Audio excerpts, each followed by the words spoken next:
दो बहुएं और चालाक बुआ सास। कावेरी और रजनी दोनों ही देवरानी और जेठानी थीं। कावेरी नौकरी करती थी और रजनी घर संभालती थी।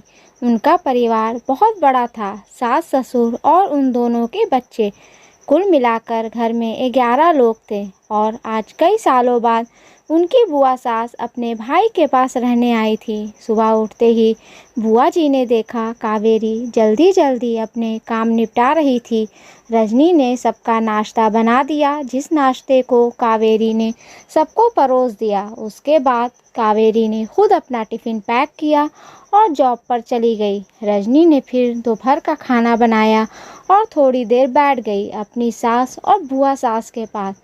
बुआ सास से रहा नहीं गया और रजनी से बोली कि छोटी बहू, तेरी जेठानी कावेरी तुझ पर बड़ा हुक्म चलाती है। सुबह से देख रही हूँ रसोई घर में तू ही लगी हुई है और वो मेहमान दिखावा करने के लिए सबको नाश्ता परोस रही थी, जैसे उसी ने बनाया हो। ये सुनते ही रजनी ने अपनी बुआ सास की तरफ देखा और बड़ी प्यार से कहा, नहीं ऐसी कोई बात नहीं है बुआ जी, कावेरी बहुत ही अच्छी है।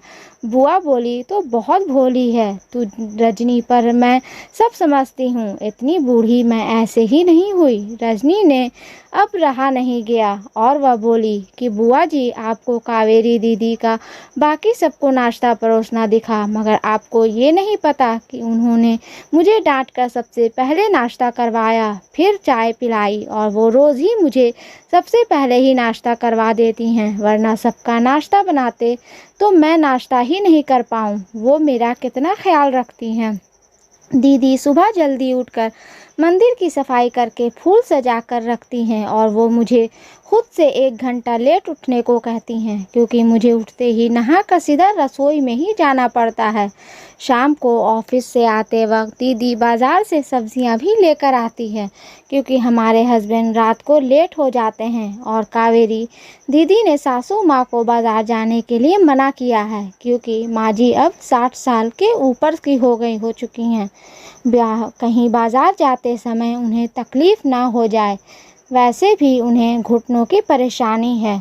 और जब माँ जी को घूमने का मन होता है तो कावेरी दीदी छुट्टी करके खुद उनको घुमाने लेकर जाती हैं। और हाँ बुआ जी, कावेरी दीदी रोज़ शाम को आकर खाना बनाने में मेरी खूब मदद करती हैं, चाहे वो कितनी भी थकी हुई हों।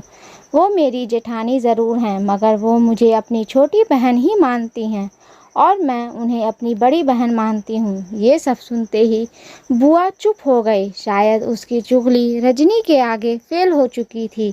शाम को कावेरी सब्जी की थैली रजनी को पकड़ाते हुए बोली कि रजनी, सब्जियों के साथ वाले थैले में तुम्हारी फेवरेट लेखक की किताब भी लाई हूँ। ये सुनकर रजनी खुश हो गई और बोली, थैंक्स दीदी।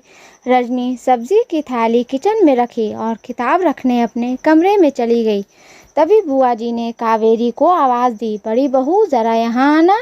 कावेरी बोली, जी बुआ जी। तभी बुआ बोली कि तुम इतनी मेहनत करके कमाती हो और ऐसे ही फालतू किताबें खरीद कर पैसों की बर्बादी कर रही हो, वो भी अपनी देवरानी के लिए। वो तो वैसे भी घर में करती ही क्या है, तुम दिन भर मेहनत करती हो और वो घर पर आराम करती है।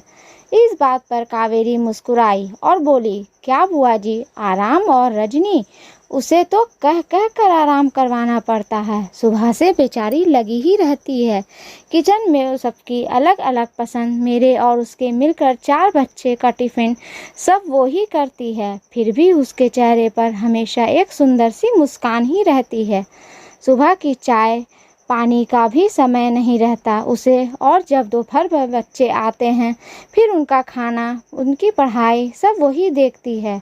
वो है, इसलिए मुझे बच्चों की चिंता भी नहीं रहती और मैं अपना पूरा ध्यान ऑफिस में लगा पाती हूँ।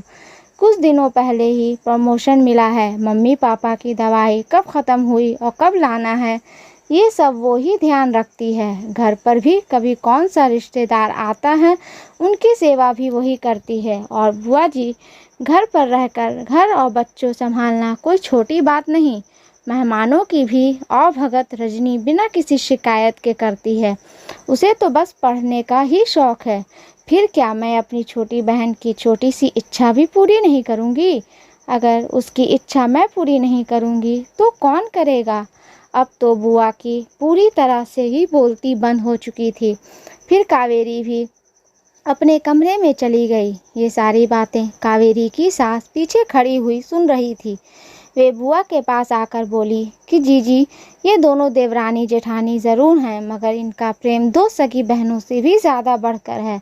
ये दोनों ही एक दूसरे का अधूरापन पूरा करती हैं। मेरे घर की मजबूत नींव हैं ये दोनों। पहले मैं भी एक बुरी सास थी और हमेशा ही मैं इनको लड़ाने सोचती थी, लेकिन इनके प्रेम में के आगे मैं भी पिघल गई। और वैसे भी इनको लड़वा कर नुकसान तो हमारे ही घर का है ना, इसलिए मैं भी इनके ही प्रेम में मिल चुकी हूँ। लेकिन ये बातें कावेरी को रजनी की बुआ सास को समझ नहीं आई और वो मुंह घुमाकर अपने कमरे में चली गई, क्योंकि वो तो उनको लड़वाने ही आई थी। लेकिन कावेरी और रजनी जैसी बहुओं के बीच दरार पैदा करना बिल्कुल नामुमकिन था। और दोस्तों, अगर कावेरी रजनी जैसी बहू बेटी हर घर में हो तो उनके प्यारे घर को बड़ी से बड़ी ताकत भी नर्क नहीं बना सकती।